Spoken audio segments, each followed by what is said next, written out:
two right here, we're going to raise these two up. A cow worth her salt wouldn't let last year's calf suck once this year's calf hit the ground, but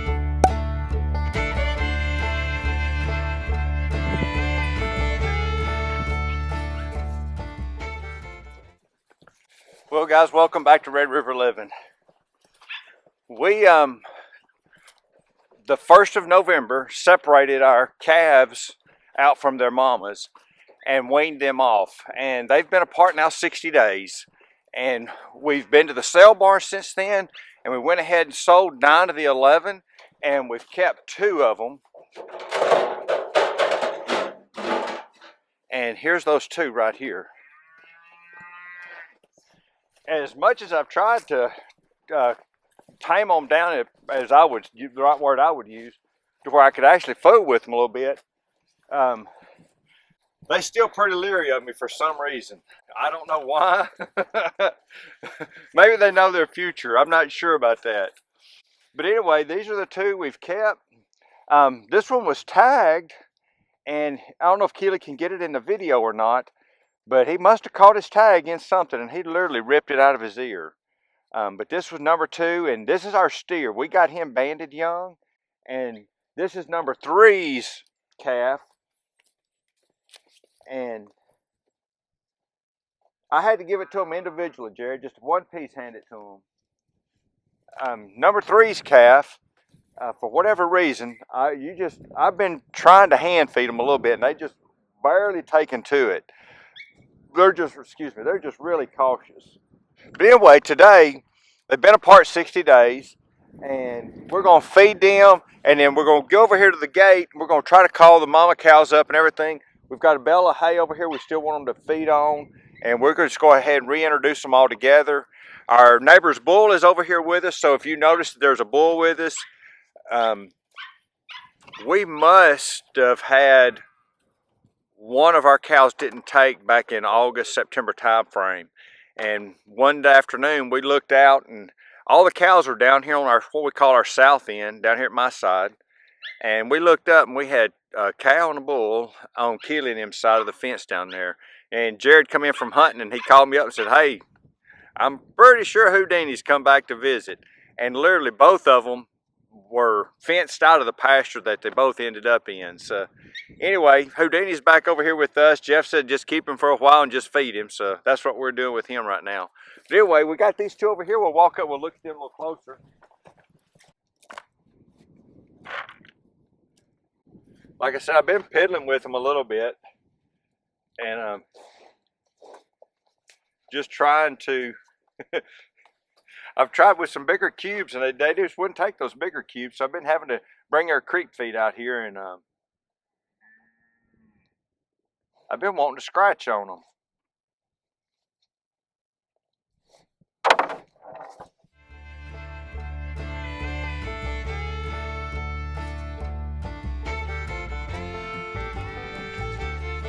That's so far, that's about the gist of it. Get them one little old piece and take off on me. But these 2 right here, we're going to raise these 2 up, and we'll end up processing these 2. We kept 2 for our one of them ended up being for our family, and the other one we will probably process to cover the cost of ours and all. They just are not sure about it. Here, we're going to open y'all up, get y'all some feed, but y'all better get it ate, because them big cows are going to be in here in a minute.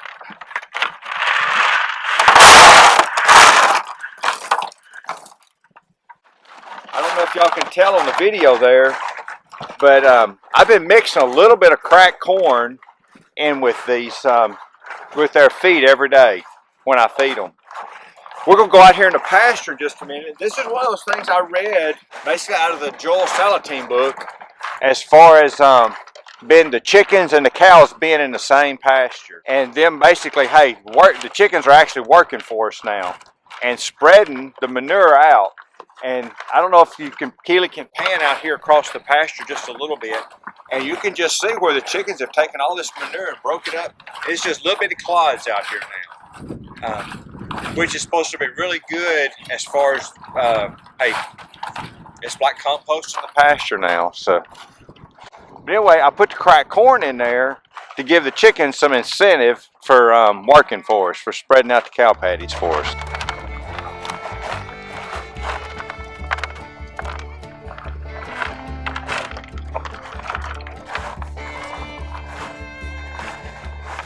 I was talking to a coworker at work, and was talking about people talk about grass-fed beef and all that, and I was talking about mine, and there's been some comments on the videos about how can we eat our pets that we raise, and he made a comment to me. He said, "Well, you're not just raising grass-fed; you're raising stress-free beef." And I told him, I said, "I'm gonna have to get that on a T-shirt before long." That's the reason we raise them the way that we do. While they're here, we're going to do the best we can for them. We're going to take care of them. Hey, if they want their ears scratched, I'm going to scratch their ears when I got a chance. Hey, it's therapeutic to me just to watch them. But, hey, watch on number 3 right here as soon as I touch him. He just ain't sure about it. Number 2 kind of let you rub on him once he gets to eating a little bit. Once he's done eating, he won't let you touch him, though.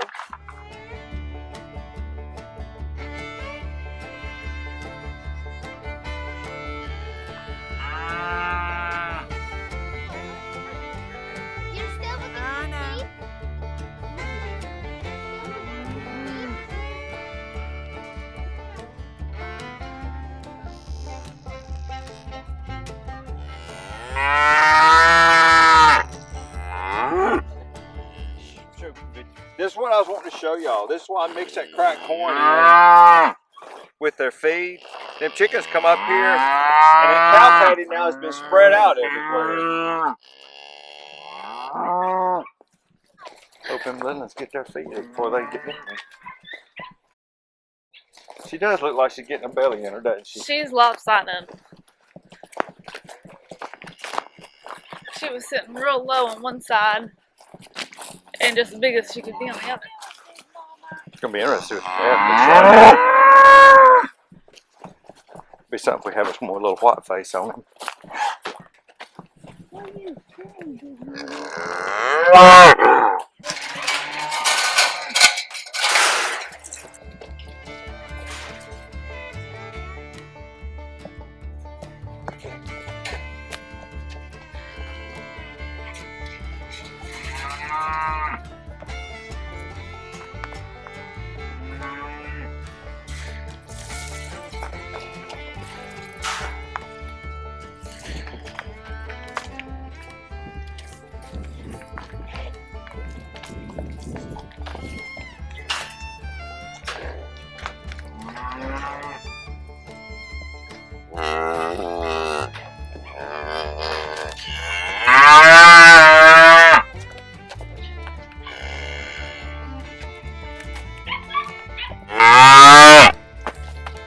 Sorry.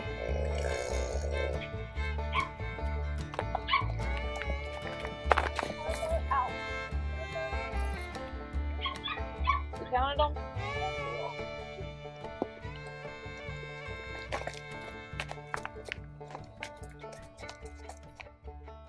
Well, it looks like the big cows, all they're interested in is getting straight to the hay that's in here right now.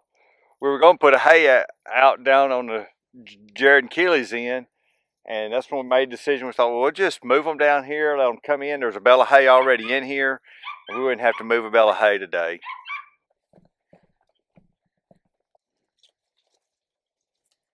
Say no.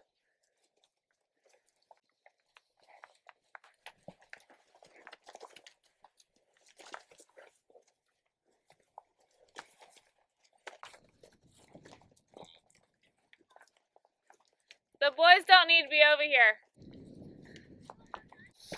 Is it number 2 right here? I'm assuming. Yeah, it's number 2. Big cow's number 2. That's big calf, her calf then. Well, guys, that is one of the things. I did read the fact of that their instincts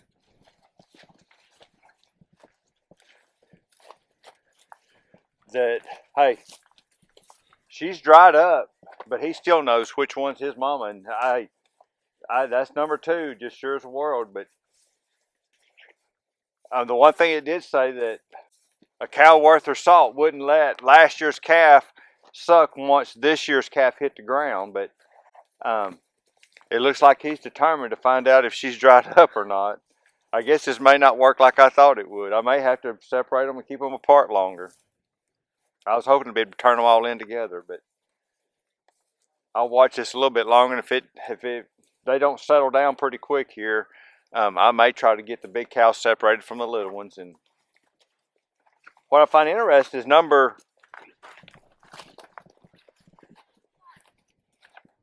3.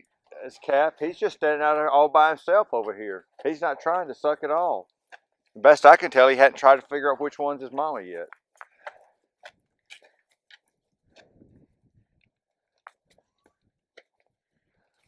I don't know what she's going to have to do to tell him that it ain't nothing there. Hopefully once he realizes nothing there, it'll be over with. Looks like one or the other is trying to make him stop. Is that good?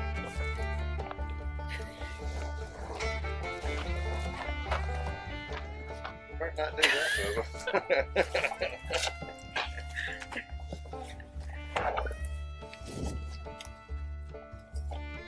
I think this is 3 right here. Let's see.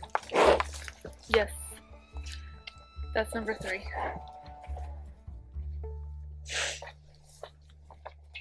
This one needs to get a hold of this calf then. Yeah. Is that one? Yeah. He kind of looked around for his mama, but number 2 found his mama. Like immediately. And Big Mama's like, you need to give back up.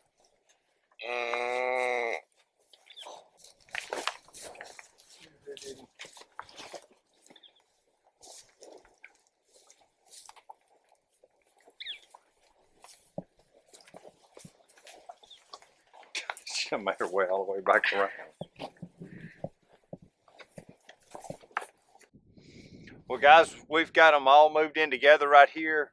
The calves are actually seeking out which one's their mama.